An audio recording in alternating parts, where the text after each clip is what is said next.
প্রিয় SSC 26 batch, আজ তোমাদের যে ম্যাথটা করাবো সেটা 2026 সালের এসএসসি হায়ার ম্যাথে এই ম্যাথটা আসবেই। এবং গত ক্লাসের ধারাবাহিকতায় আমি আবার চলে আসলাম। আমি মোহাম্মদ রুবেল হোসেন। আজ তোমাদের ফাংশনাল ডোমেন রেঞ্জ নিয়ে গুরুত্বপূর্ণ একটা ক্লাস আলোচনা করব। চলো আমরা ম্যাথটা শুরু করি। আমাদের ম্যাথটা f of x equal to ln 1 plus x on minus x।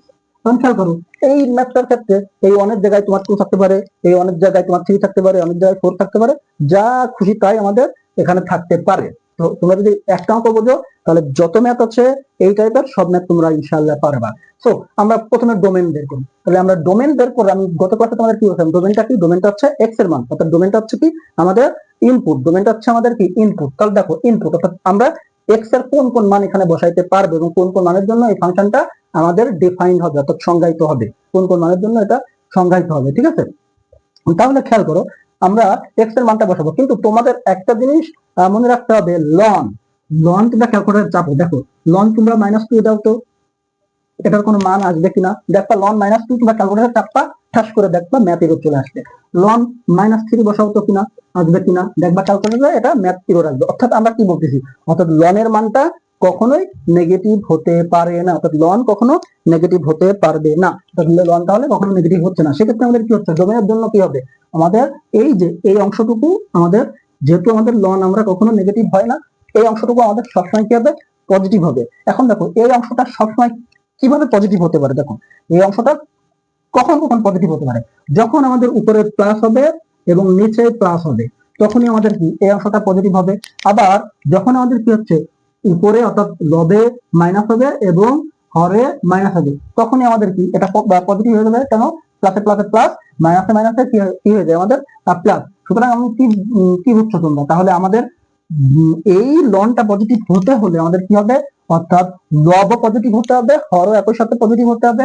একই হবে যখন লব আমাদের নেগেটিভ হবে, হর একই সাথে আমাদের কি নেগেটিভ হতে হবে। অর্থাৎ তাহলে আমাদের কন্ডিশন কয়টা? কন্ডিশন হচ্ছে আমাদের তাহলে কি দুটা। দুটা কন্ডিশন কি দেখো, দুটা কন্ডিশন হচ্ছে অর্থাৎ 1 প্লাস এক্স গ্রেটার দেন 0, আবার কি হচ্ছে 1 মাইনাস এক্স গ্রেটার দেন 0। অর্থাৎ প্রথম কন্ডিশন, অর্থাৎ এই দুটোই যখন পজিটিভ হবে তখনই আলটিমেটলি এই মানটা আমাদের কি পজিটিভ হবে। দ্বিতীয়ত আমাদের কি হচ্ছে, দেখো 1 plus x less than 0, 1 minus x less than 0, যখন দুটোই আমাদের কি 0 থেকে অর্থাৎ নেগেটিভ হচ্ছে, যখন নেগেটিভ নেগেটিভ কি হচ্ছে আমাদের পজিটিভ হয়ে যাচ্ছে, অর্থাৎ তখন এই দুটাই এটা এই মানটা আমাদের লনের সাথে যে মানটা আছে এই মানটা আমাদের কি হচ্ছে, ইনশাআল্লাহ এই মানটা আমাদের কি হচ্ছে, পজিটিভ হয়ে যাচ্ছে। তাহলে আমরা কন্ডিশন কয়টা বললাম? দুটো, অর্থাৎ এইটা আর এটা। অর্থাৎ ডোমেন কি, অর্থাৎ এই যে প্লাস প্লাসে প্লাস, মাইনাস মাইনাসে এটাও মাইনাস হবে, এটাও মাইনাস হবে, যেহেতু 0 থেকে ছোট, মাইনাস মাইনাসে প্লাস, অর্থাৎ এই দুটো কন্ডিশনের জন্যই আমাদের কি ডোমেন। তাহলে দেখো এই দুটো কন্ডিশনের জন্য আমাদের ডোমেন হচ্ছে, খেয়াল করো তাহলে আমাদের এখানে কি হচ্ছে, অন অর্থাৎ আমাদের কি লিখতে পারি, x greater than minus on, এটার ক্ষেত্রে আমরা কি লিখতে পারি, minus x greater than minus one. এখন খেয়াল করো এখানে যে মাইনাস চলে আসছে, তোমরা হয়তো বা জানো, না জানলে জেনে রাখো। আমরা যখন এই যে মাইনাস আসছে, আমরা যখন এই মাইনাসটা আমাদের অপসারণ করতে হবে, কারণ এক্স এর মানটা আমরা এখানে মাইনাস রাখতে পারিনি, এই মানটা অপসারণ করতে গেলে আমাদের কি করতে হবে, মাইনাস দ্বারা গুণ করতে হবে। খেয়াল করবা, মাইনাস দ্বারা যদি তুমি গুণ করো তাহলে অবশ্যই অবশ্যই এই যে অসমতার যে চিহ্নটা আছে, এই অসমতার চিহ্নটা আমাদের কি হয়ে যায়, পরিবর্তন হয়ে যায়। ঠিক আছে, তাহলে দেখো মাইনাস দ্বারা গুণ করলে কি হচ্ছে, এক্স এটা হয়ে যাচ্ছে। দেখো আমাদের অসমতার চিহ্নটা আমাদের পরিবর্তন হয়ে গেল। ঠিক আছে, একই ক্ষেত্রে আমাদের এখানে কি হচ্ছে, দেখো এক্স মাইনাস ওয়ান এবং এখানে কি হচ্ছে মাইনাস এক্স।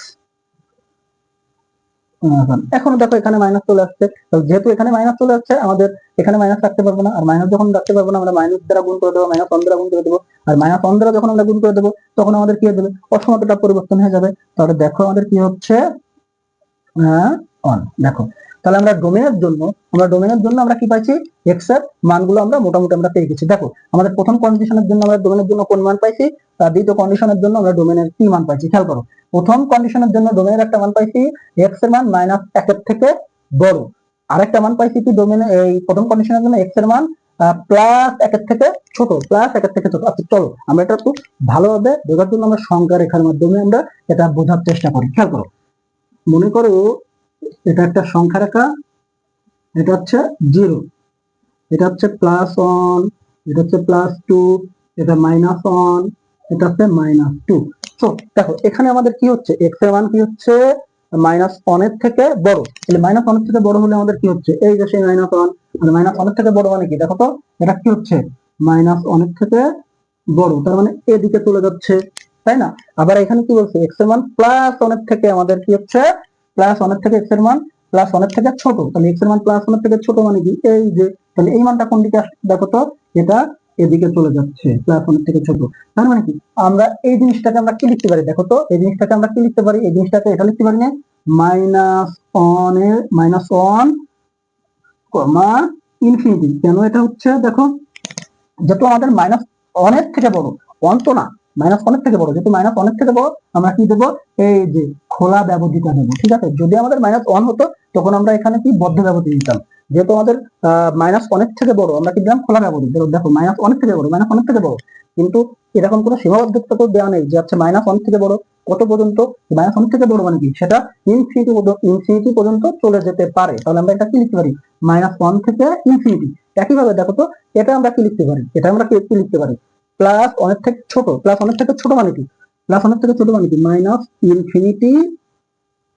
-ইনফিনিটি থেকে এই যে 1। খেয়াল করো আমরা সবসময় ছোটটা আগে লেখার চেষ্টা করবো, ঠিক আছে? তাহলে -ইনফিনিটি থেকে 1, কেন 1, কারণ -1 এর থেকে ছোট, -1 এর থেকে ছোট। তাহলে দেখো এটা কি -ইনফিনিটি থেকে 1 পর্যন্ত, তাই না? তাহলে আমরা এই দুটোকে আমরা একসাথে আমরা কি লিখতে পারি, এই দুটোকে আমরা একসাথে কি লিখতে পারি, দেখো ডোমেনের প্রথম কন্ডিশনের জন্য ডোমেনটা কি হচ্ছে, 1 নং এর জন্য ডোমেন, 1 নং এর জন্য ডোমেন কি হচ্ছে, তোমরা এখানে ডোমেন কি হচ্ছে ডিএফ লিখতে পারো, ডোমেন কি হচ্ছে ইনফিনিটি থেকে 1 ইন্টারসেকশন লিখতে পারো -1 থেকে ইনফিনিটি। খেয়াল করো আমরা এটা ইন্টারসেকশন নিচ্ছি, অর্থাৎ এইটা আর এটা 1 নম্বরের জন্য, এটা আর এটার জন্য আমরা এটা পাইছি। এবং যেহেতু দেখো এখন এটা ইন্টারসেকশন মানে কি, এর কমন। তাহলে দেখো এটা কমন কোনটুকু, দেখো তো কমন এটুকু হচ্ছে না আমাদের, এই যে এইটুকু আমাদের কমন হচ্ছে না, হ্যাঁ। তাহলে এইটুকু কমন হলে এইটুকু কোন কোন কিসের মধ্যে, এটা হচ্ছে -1 এর থেকে +1 পর্যন্ত। তাহলে আমাদের এই 1 নম্বর কন্ডিশনের জন্য আমরা কি -1 থেকে +1। তোমরা একটা কাজ করতে পারো, এটাও আগে লিখতে পারো, এটা আগে লিখছো, এটা আগে লিখতে পারো। যেহেতু আমরা -1 আগে নিচ্ছি, আমি কি বলছি ছোটটা সবসময় আগে নিব, তাহলে তোমরা আগে এটাই লিখবা, এটা লিখাই ভালো। তাহলে এখানে তোমরা এটা লিখতে পারো -1 এর থেকে ইনফিনিটি ইন্টারসেকশন -ইনফিনিটি থেকে 1, ঠিক আছে? এটা এটা আগেরটা লিখলে হবে, এটা লিখলে হবে। তাহলে আমাদের 1 নম্বরের জন্য আমরা ডোমেন পাইছি। তাহলে চলো আমরা 2 নম্বরের জন্য আমাদের ডোমেন কি হচ্ছে দেখো, একইভাবে আমরা 2 নম্বরের জন্য একটা সংখ্যা রেখা আমরা আঁকি। তাহলে 2 নম্বরের জন্য আমরা একটা সংখ্যা রেখা আঁকি, দেখো 0 1 2 3 -1 -2 -3। ওকে, তাহলে খেয়াল করো আমাদের 1 নম্বরে 2 নম্বর কন্ডিশনের এটা কি হবে, x এর মান -1 এর থেকে কি বড় নাকি ছোট। দেখো তো x এর মান -1, এই যে -1, তাহলে এই যে -1 এর থেকে কি বড় নাকি ছোট, x এর মান -1 এর থেকে ছোট। তাহলে x এর মান -1 এর থেকে ছোট মানে কি, এটা এদিকে চলে যাচ্ছে।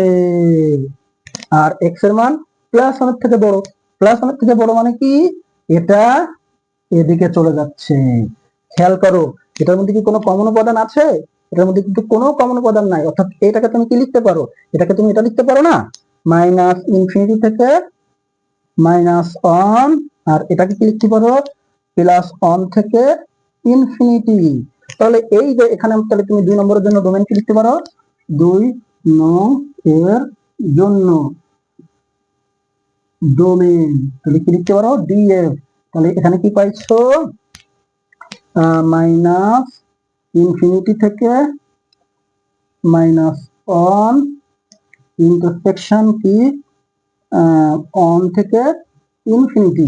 এখন খেয়াল করো এখানে কি কোনো কমন উপাদান আমাদের আছে? আসলে কোনো কমন উপাদান নাই। তাহলে এটা 2 নম্বরের জন্য আমাদের ডোমেনটা কি হচ্ছে? ফাঁকা ছেদ।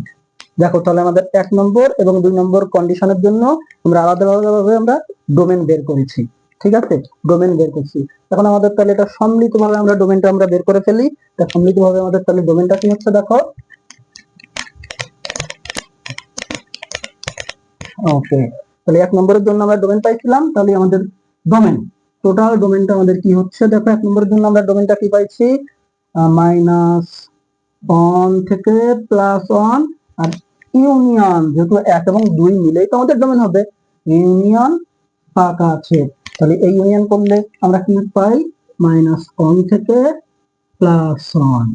এটাই হচ্ছে আমাদের উক্ত ফাংশনের ডোমেন। এটা হচ্ছে আমাদের উক্ত ফাংশনের ডোমেন। ঠিক আছে, এখন খেয়াল করো আমাদের অঙ্কটা কি ছিল? f of x equal to ln 1 plus x 1 minus x। ওকে, আমাদের পরীক্ষায় এটা থাকতে পারে ln equal to 4 plus x 4 minus x থাকতে পারে, আবার কি থাকতে পারে ln 8 plus x 8 minus x থাকতে পারে। ঠিক আছে, অর্থাৎ আমাদের এই যে তোমাদের যে অঙ্কটা দেখালাম, ডোমেনটা দেখালাম, এটা 2026 এসএসসি পরীক্ষায় আসবে, ইনশাআল্লাহ আসবেই। তো আমাদের তাহলে বাকি থাকলো কি রেঞ্জ।